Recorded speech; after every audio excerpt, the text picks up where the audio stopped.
You pulled out a credit card last week, maybe for groceries, maybe for dinner, maybe just because it was easier than checking your bank balance. And in that moment, something interesting happened in your brain. The thing you wanted, it felt more affordable than it actually was.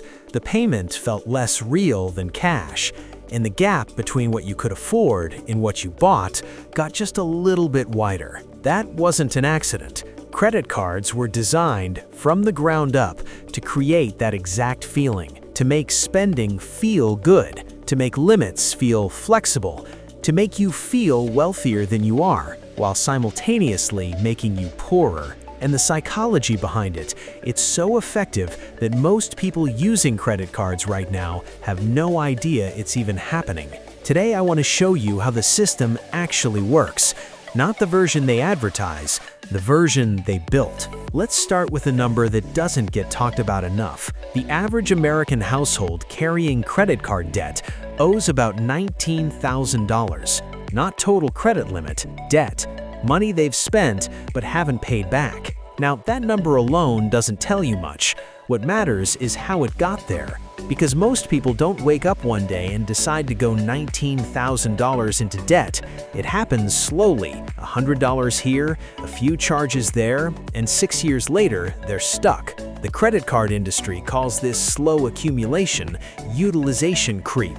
I call it exactly what it was designed to do. Here's what makes credit cards different from every other form of debt. When you take out a car loan, you know exactly how much you borrowed. You know the rate, you know the term, you know when it ends. The whole thing is structured around you paying it off. Credit cards, they're structured around the opposite. They're designed so you never pay them off, or more specifically, so you pay the minimum and keep the balance rolling forever. That's not a bug, that's the feature, because credit card companies don't make most of their money from annual fees or merchant transaction fees. They make it from interest on revolving debt, and the longer you carry a balance, the more money they make. But to get you to carry that balance, they first have to get you to spend more than you normally would, and that's where the design comes in. There's a concept in behavioral economics called payment decoupling. It's a fancy term for something simple. The further you separate the act of buying from the pain of paying, the more people spend. Cash hurts. You hand over physical money and it's gone. You feel it leave. There's a small psychological sting every single time. Debit cards hurt less. The money leaves your account, but you don't see it physically disappear. The pain is delayed by a few hours or a day. Credit cards, they barely hurt at all, because when you swipe, nothing leaves. Your bank account stays the same. The bill doesn't come for 30 days.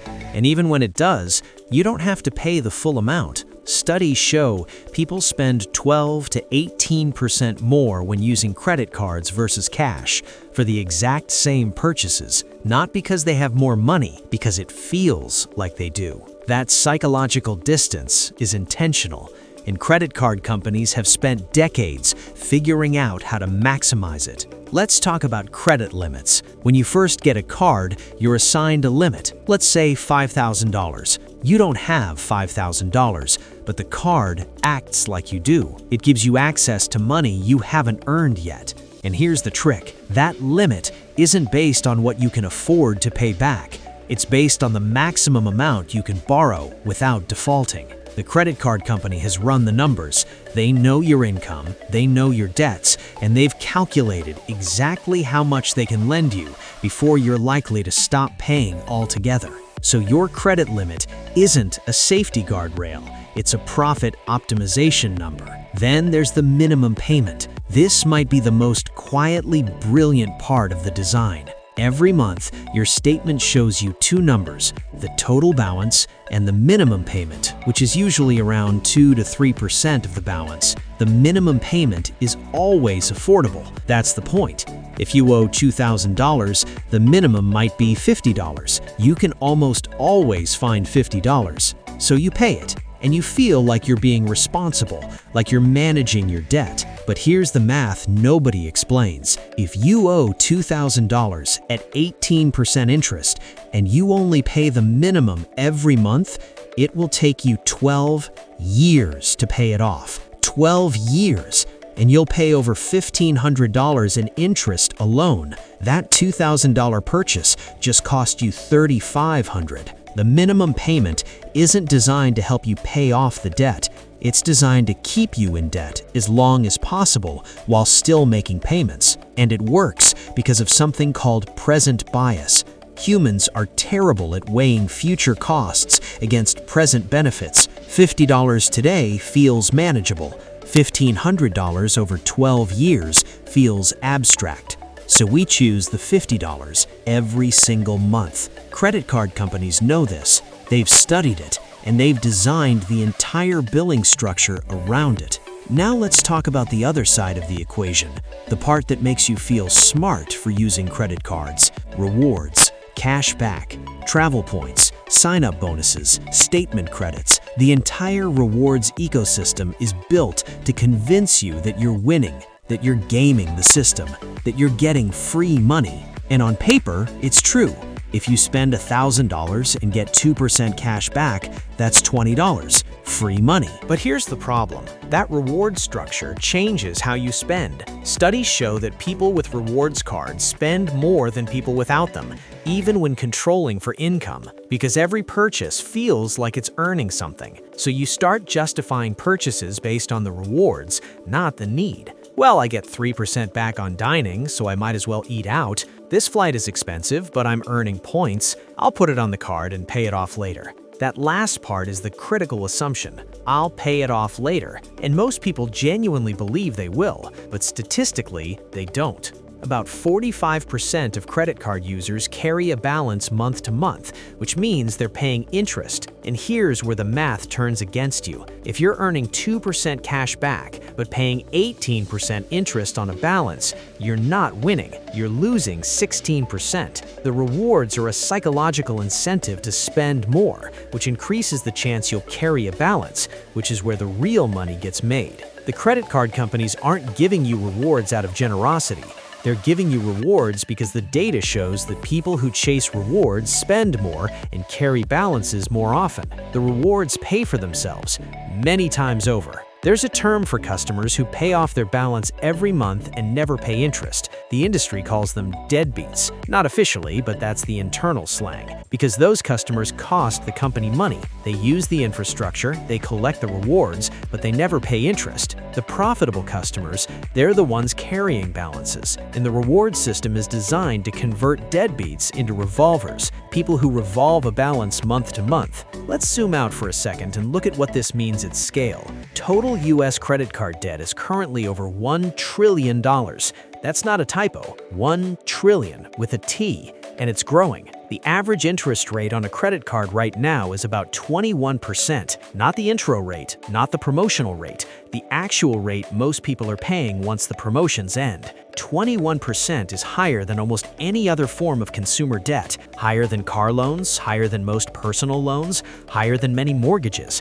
And it's unsecured, which means if you default, the bank can't take your house or your car. They just wreck your credit score and sell the debt to a collections agency. So why are people willing to pay 21% interest on money they've already spent? Because it doesn't feel like 21%. It feels like convenience. It feels like flexibility. It feels like free money you'll pay back later. The system is designed to make the long-term cost invisible while making the short-term benefit obvious. And the consequences of that design are showing up everywhere. Credit card debt is one of the biggest obstacles to building wealth in America. It's one of the main reasons people can't save, can't invest, can't build an emergency fund, because they're stuck paying minimums on balances that never seem to go down. And here's the part that makes me uncomfortable. The system knows this. Credit card companies have entire divisions dedicated to behavioral psychology. They study how people think about money, how they make decisions, what language makes them feel secure versus anxious. And they use all of that research to design products that maximize revenue, which in the credit card industry means maximizing the number of people carrying balances at high interest rates for as long as possible. That's not a conspiracy theory, that's just capitalism. They're optimizing for profit, and the most profitable customer is the one who spends slightly more than they can afford and pays it back slowly. So here's the question I keep coming back to. If you know all of this, does it change how you use credit cards? Or do you assume you're the exception, that you're one of the people who pays it off every month, who games the system, who's too smart to fall into the trap? Because that's what most people think. Everyone thinks they're the exception. That's part of the design, too. The truth is, credit cards can be useful. They build credit, they offer fraud protection, they're convenient. And if you genuinely pay them off every month and never carry a balance, you probably are getting a decent deal. But the data suggests most people aren't doing that. Most people are carrying balances. Most people are paying interest. And most people underestimate how much it's costing them. The credit card industry is worth about $200 billion a year in the US alone. That money comes from somewhere. It comes from interest. It comes from fees. It comes from people spending more than they have and paying it back slowly. And the system is designed to make that feel normal, to make it feel like everyone does it, to make it feel like you're managing your money when you're really just managing your debt. I'm not here to tell you to cut up your cards. I'm not here to say credit is evil. I'm here to show you how the system actually works, what it's optimized for, and who benefits most. The uncomfortable reality is this: every time you feel rich while swiping a credit card, someone else is making money off that feeling. And the gap between what you feel like you can afford and what you actually can, that's where the entire industry lives. Maybe that's fine, maybe that's just the cost of convenience, or maybe it's worth asking yourself whether the thing that makes you feel wealthier is actually making you poorer, and whether you're using the credit card or the credit card is using you.